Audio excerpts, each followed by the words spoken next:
In just 2 months, the Hürtgen Forest has already devoured 2 entire American divisions.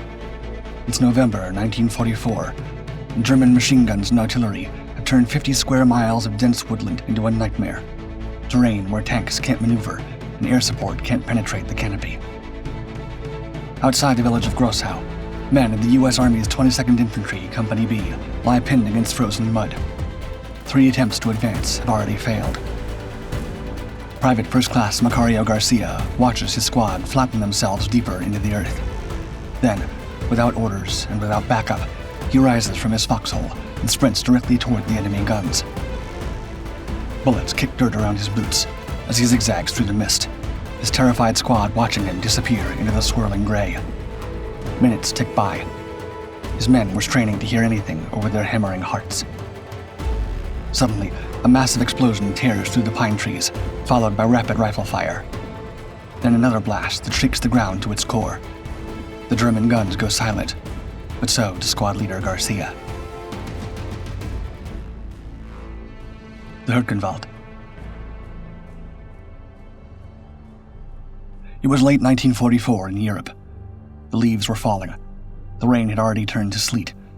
And despite all their gains in the years since 1939, now, the Allies weren't being stopped by armies. They were stopped by water.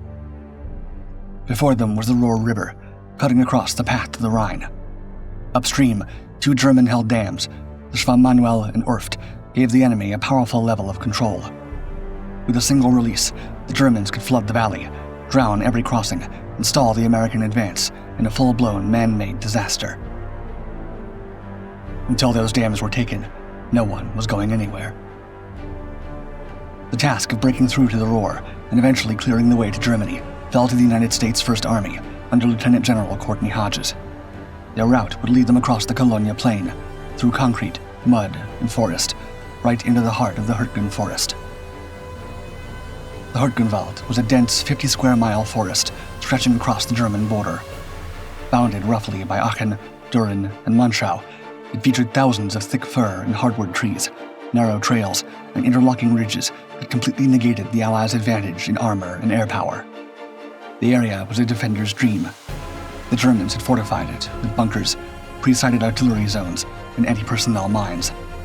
An unnamed U.S. officer wrote, quote, "I never saw a wood so thick with trees as the Hürtgen. It turned out to be the worst place of any." Despite the dangers, the first push into the forest began on September 19th, when the 9th Infantry Division tried to break through the northern edge near Lammersdorf and Schevenhütte, intending to outflank German positions anchoring the elusive Siegfried Line. Instead, the division found itself trapped in nightmarish terrain. For days, the fog hung between pines as soldiers painfully moved forward, their boots sinking into mud with each step. Gunfire erupted from unseen positions. Machine guns rattled from camouflage bunkers, while artillery shells burst in the treetops, causing the branches to fall alongside metal fragments. With each clearing becoming an ambush, platoons lost contact with neighboring units in terrain where visibility was low, while radio signals failed in the thick vegetation. After nearly a month, the 9th had made almost no strategic gain. Progress was measured only in yards. German resistance was stubborn, but it was actually the terrain and mines that shredded through the American units until leadership realized too late that no traditional maneuver tactics worked in the Hürtgenwald. Everything would have to be taken on foot. The 9th Division suffered over 4,500 casualties in just a few weeks and was eventually rotated out, shattered and demoralized. But the efforts to take the forest continued. Operation Queen. The next assault came from the 28th Infantry Division, a team fresh off a win in Luxembourg. On October 21st, they were ordered to advance through the forest toward the towns of Wassenach, Kammerscheid, and most importantly, Schmidt, a key village that controlled the road network toward the Ruhr dams. Cold rain peppered helmets as the men of the 28th slowly moved forward, their red keystone shoulder patches just visible in the dim forest light. They knew what had happened to the division before them and were determined not to make the same mistakes. The 28th initially made progress, taking over Wassenach on November 2nd, pushing through fog and scattered rifle fire. By day's end, forward elements reached Kammerscheid, fighting house to house through stone buildings and narrow streets. The next day, American-made boots touched the streets of Schmidt itself. For a moment, it seemed the forest curse had been broken, and that Allied forces had finally found the key to moving through the Hürtgen. Commanders received congratulatory radio messages. Supply officers plotted routes forward. But the German counterattacks began almost immediately, with massive tanks and infantry striking from multiple directions. Unable to bring armor forward due to narrow trails and collapsing roads, American forces in Schmidt were isolated and undersupplied. Their frantic radio calls for support grew increasingly desperate as ammunition dwindled and casualties mounted.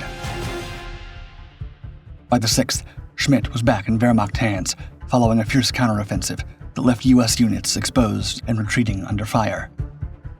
In less than 3 weeks, the 28th Infantry Division had lost over 6,000 men, and with its rifle companies decimated and its morale destroyed, command had no choice but to pull the division out of the line. After 2 failed offensives and endless casualties, senior officers were forced to reevaluate the Forest campaign. But rather than abandon the Hürtgen, a new plan took shape. Operation Queen, a new major attack set for mid-November, a combined offensive to finally break through the German frontier, cross the Ruhr River, and open the road to the Rhine. The offensive would come from 2 directions.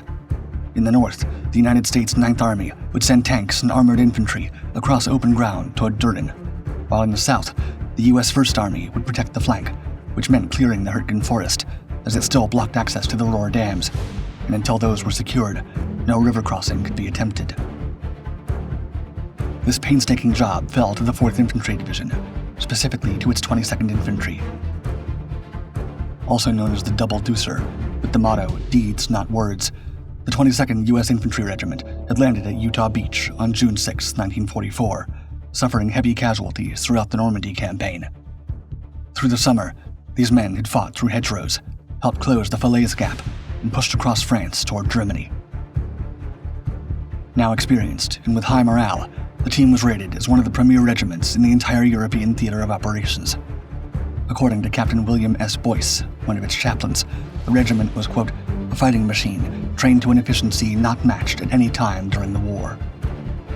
Soon, the Double Deucers would learn that no amount of training could match the brutal teacher that was the Hürtgen Forest. Good luck. On the early morning of November 16th, 1944, the skies were pale gray over the German-Belgian border, while a steady drizzle seeped through the trees, dropping in cold splashes onto the men's helmets below as they ate their breakfast. Steam rose from hot coffee into the frigid air as they savored each bite, all knowing this would likely be their last hot meal for weeks. From there, the regiment, well rested compared to most, and almost at full strength, made their last-minute preparations for battle. Officers and sergeants huddled over maps, protected from the rain by coats.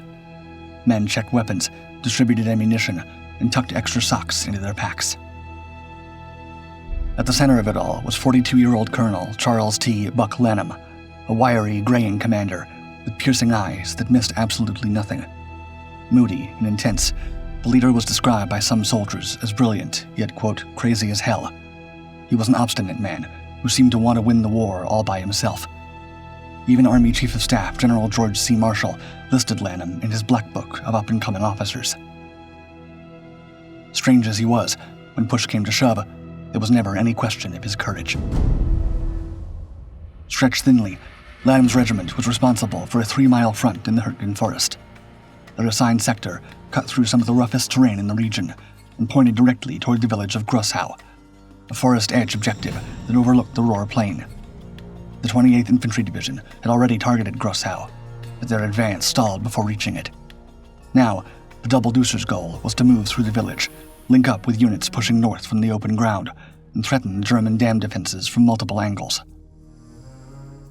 Despite the ambitious objectives, none of the terrain, enemy preparation, or weather had changed in the little over 2 months the battle had been raging. All through November, temperatures in the area remained near freezing, with a never-ending mixture of snow, sleet, and rain. The Hürtgen Forest remained as dangerous as ever, and Lanham knew it. With the regiment in position, orders were confirmed, and rain filtered through the trees as men checked their weapons, and medics packed morphine and bandages. The colonel moved among his men, boots sinking into the wet earth. He addressed his junior officers, stating, quote, "As officers, I expect you to lead your men. Men will follow a leader, and I expect my platoon leaders to be right at front. Losses could be very high. Use every skill you possess. If you survive your first battle, I'll promote you. Good luck." When all was ready, the men of the 22nd Infantry waded across the Rotorve stream, numbing cold water rising to their knees, and began climbing a tree-clad ridge toward the Roar River Plain, 5 miles ahead, starting the first of their 18 days in the Hürtgen Forest meat grinder, every man well aware they were heading into ground where 2 divisions had already failed to come out clean. Across the tree line, the men waiting for them belonged to German General Hans Schmidt's 275th Infantry Division. That same morning, small groups began to creep out from their forward foxholes and bunkers, scanning the forest edge for signs of the coming attack. Fingers flexed inside wet gloves. Machine gun positions were checked and rechecked. The Nazis would not have to wait long. Hell broke loose. At 12:45 p.m., moving painfully uphill through dripping forest and thick underbrush, the 22nd Infantry pushed eastward in staggered waves, their rifle companies leapfrogging under cover of their own suppressing fire. In the first few hours, the double-deucers seized several forward German outposts and cleared pockets of resistance along a logging trail nearby Survey Stream, gaining a few hundred yards of ground, much more than either of the previous divisions had managed in weeks. But the 22nd Infantry quickly discovered the forest gave nothing for free. By nightfall, the team had fallen short of its first objectives near the base of the Grosshau Ridge, forcefully pinned down as German artillery tore into the woods. As the sun finally set, shells burst through the treetops, gouging craters into the forest floor and sending mud and splinters flying in all directions. Then it got worse.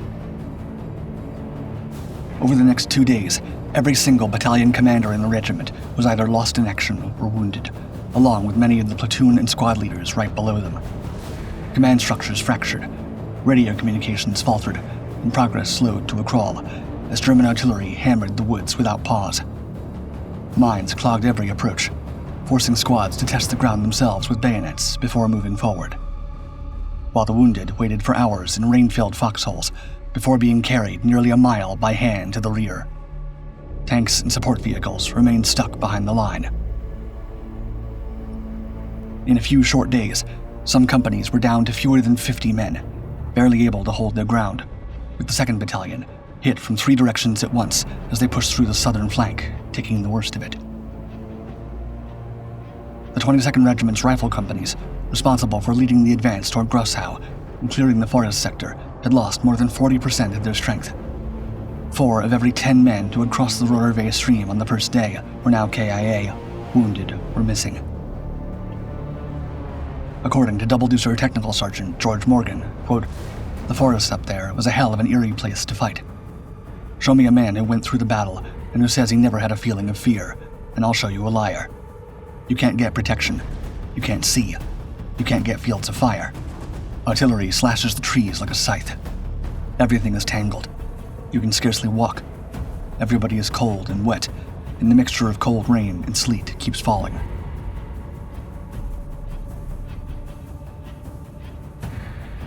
Thanksgiving in the mud. The attack paused on the 21st to search for German infiltrators and deliver supplies to the front line. Men dug deeper into the frozen soil, reinforcing foxholes with logs and whatever scraps of shelter they could find. Some slept sitting up, backs against trees, rifles across their laps, closing their eyes as best they could. Others couldn't sleep at all. Despite all this, Colonel Lanham's double-deucers fought for another 12 days. Though artillery helped clear the way, the actual task of holding ground fell to every man, advancing yard by yard through a forest so thick the light never entirely broke through, and so dark that even noon felt like dusk. In the early morning of November 22nd, fog hung between the trees as the 22nd's 3rd Battalion executed a left hook around the German defenses, advancing about 500 yards through broken terrain and cutting the road leading into Grosshau. For the very first time, the village objective seemed within reach. However, in the south, the already battered 2nd Battalion was hit by 2 fierce counterattacks, one right after the other, both spearheaded by tanks that appeared like ghosts from the mist, their engines growling as they ravaged through the battalion. With American armor stuck in the mud behind them, the infantry had no choice but to face these monsters with handheld bazookas. As the casualties mounted by the hour, his eyes sunken and red from lack of sleep, ordered 1 company from the 1st Battalion south, along with 100 replacements, all young faces who'd arrived just days before, the majority still wearing the clean uniforms they'd stepped off the transport trucks wearing. November 23rd brought a brief yet uneasy pause. As the lower ranks cleaned mud-clogged rifles intended to trench foot in waterlogged boots, regiment leadership reshuffled its decimated units as best as possible while waiting for the 12th Infantry to secure their vulnerable flank. The next day, Thanksgiving, came with a small mercy. Turkey sandwiches and thermoses of coffee got delivered to foxholes. Slowly, the grateful soldiers cut their meals with their dirty hands and ate them as artillery boomed in the distance. Into the gray. On the 25th, circling north on the forest edge, through their binoculars, officers could finally see the village clearly. Tiny stone houses with red tiles, smoke rising from a few chimneys. Now somewhat well-rested, bolstered by fresh armor, artillery, and engineers, the double deucers were finally ready to launch their full assault on Grosshau. When the tanks finally advanced, they rolled right into the ground the Germans had been waiting to fire on. Every route had been measured, every angle mapped. 6 American tanks were knocked out in quick succession, and infantry scrambled back as artillery pummeled the area. Meanwhile, the 2nd Battalion pushed to the southern side of Grosshau and met the same fate. More officers fell that day than any of the ones before, with desperate radio operators frantically calling for replacements that didn't exist. The next day, the company sent to close the gap between battalions briefly touched their objective before they were overwhelmed by tanks surging from the village streets. As night closed in on the 26th, the men of the 22nd, exhausted, frozen, and without many of their leaders, dug deeper into the forest floor. Grosshau, a village small enough to walk across in 10 minutes, remained firmly beyond their grasp. From there, the lines simply held, frozen in place just like the snow on the ground. As they waited for new orders, fear began to take its toll. Some refused to advance without tanks beside them, while the tank crews hesitated without infantry out front. Others abandoned their positions entirely, even when the enemy was nowhere near. According to General Hans Schmidt, commander of the German 275th Infantry Division, quote, "The weird and wild surroundings intensified all combat reactions and impressions, especially since the effect of the shells exploding in the treetops was much greater due to the falling and splintering of trees and branches." Beyond the shells and the inclement cold, the men spent nights in open foxholes. They lived on frozen rations and pressed their bodies against the earth for shelter, while trench foot, fever, and exhaustion wore them down. A hero in our midst. By the morning of November 27th, over half the regiment's original strength was gone. Nearly 1,600 replacements had been sent forward, just enough to match the number of riflemen still standing. That same day, the Double Deucers Company B lay pressed into frozen mud just outside Grosshau, pinned by a vicious German crossfire. 2 machine gun nests were hammering Company B's position from concealed bunkers, their tracer rounds slicing through fog and pine and right into every man who dared to raise his head. Already, 3 separate attempts to flank the position had failed. Then, without warning, Private First Class Macario Garcia, a 24-year-old Mexican farm worker who had volunteered for the army despite not yet being a U.S. citizen, got up, determined to make a difference. Instead of waiting for orders, the squad leader moved fast and low across open ground, zigzagging as bullets kicked up dirt around him, his squad watching in disbelief as he vanished into the mist. Only seconds after Garcia disappeared into the trees, a grenade exploded with a muffled thump, followed by another, both shaking pine needles from the branches. Then, rifle shots cracked in rapid succession, then a final desperate burst from the enemy machine gun, before it fell silent. But the victory was short-lived, and the second German nest erupted with fury, spraying the forest with concentrated fire right where Garcia had last been seen. Shocked, the men flattened themselves into frozen mud, certain their squad leader had been cut down. Minutes stretched like hours, until suddenly their leader's rifle fired methodically, followed by the metallic clang of another grenade pin, then a ground-shaking explosion. Then came German screams, a final burst of gunfire, and after that, only the wind.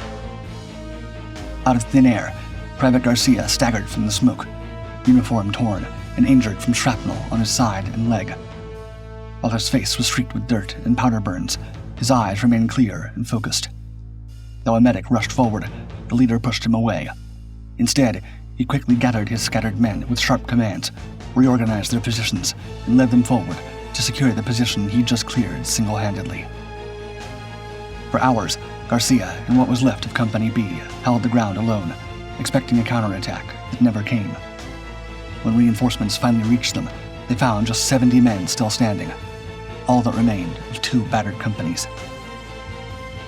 For his actions in the Hürtgen Forest, Private First Class Macario Garcia would earn the only Medal of Honor action the 22nd Infantry would witness during the entire war.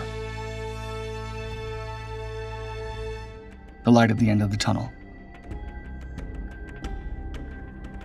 2 days after Garcia's heroism, the 22nd executed a flanking maneuver around Grosshau, successfully cutting the village's road connection to Gay, a rear area town that served as a key supply and reinforcement route for German forces. Seeing the opportunity, Colonel Lanham received direct orders: take Grosshau now. With only 1 company available for the assault, the Americans charged forward. Still, they were quickly pinned down on open ground, forced to lie exposed for 3 hours until the tanks from the south finally drew enough fire to allow movement again. A house-to-house battle erupted that continued well after dark. Men fought through narrow streets and shattered buildings, clearing each structure room by room with grenades and bayonets. Right before midnight, after nearly 18 hours of continuous fighting, Grosshau was declared secure. At dawn, as the men of the 22nd Infantry stepped out from the forest shadow, the pale winter sunlight washed over their faces.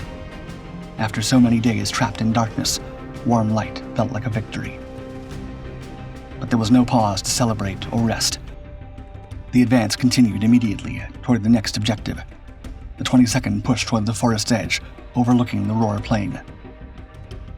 With their ranks so thin, the double deucers were reinforced with the 46th Armored Infantry Battalion.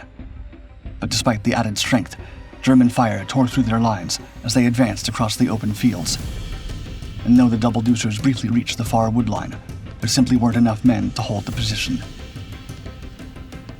By December 1st, of the 3,000 men that had stepped off toward Grosshau, the regiment's fighting strength had dwindled to just 124. Desperate for manpower, Colonel Lanham scraped a final reserve, wrangling about 100 men who'd never expected to see the front. That morning, a sudden German thrust from Gay overran American positions and penetrated all the way to the command posts. With enemy soldiers appearing just yards from his headquarters, instead of retreating, Lanham's final order was simple, quote, "Hold on and fight."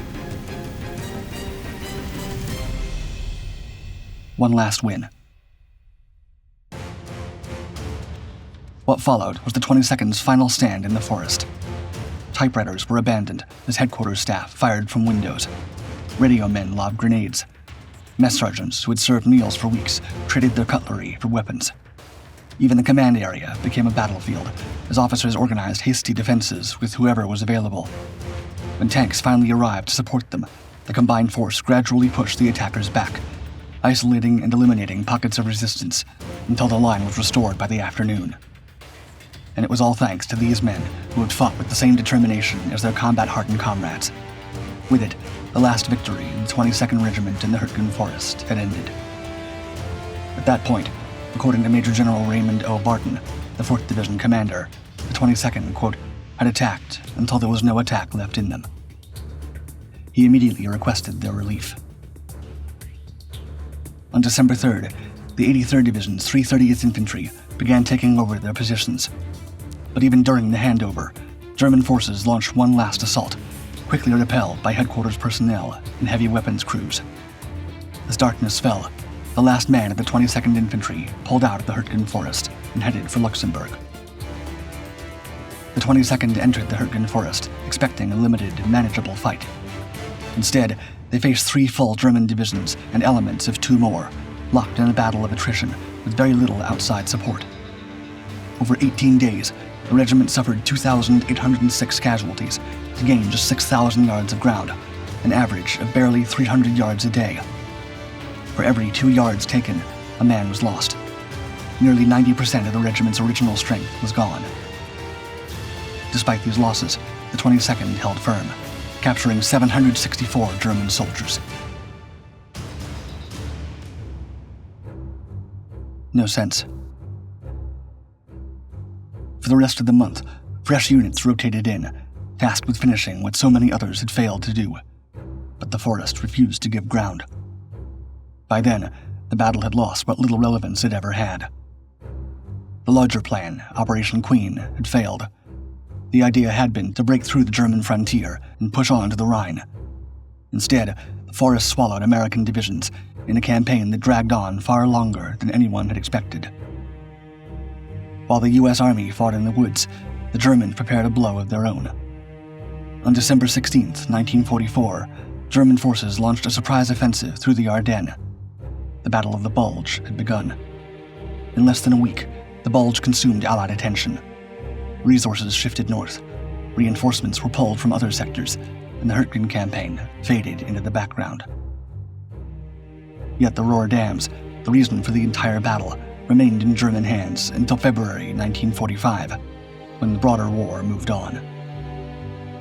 American casualties in the Hürtgen had surpassed 33,000. For comparison, that was more than the U.S. losses at Iwo Jima and more than Anzio. For 5 months, from mid-September through February, American divisions were fed into a fight where firepower, armor, and air support were all neutralized by the terrain. The Germans suffered as well, though exact figures are uncertain. Their goal had been to delay. In that, they succeeded.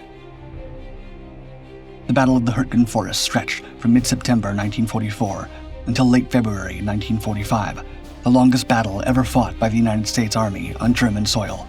5 months of combat for a patch of woods the size of Washington, D.C. Despite its scale, the Hürtgen quickly faded from public memory. Overshadowed by the Bulge, by Bastogne, by the final crossings of the Rhine, it became a footnote in a much longer story. One officer from the 28th Infantry Division said it plainly, quote, "The Hürtgen was a battle that made no sense." But perhaps best said was Jacob Ruser, a combat medic who remembered his nightmarish days inside the forest. He would say, quote, "Hürtgen Forest, in my opinion, was the worst battle the U.S. Army fought in World War II in the European theater of operations. It was hell on earth."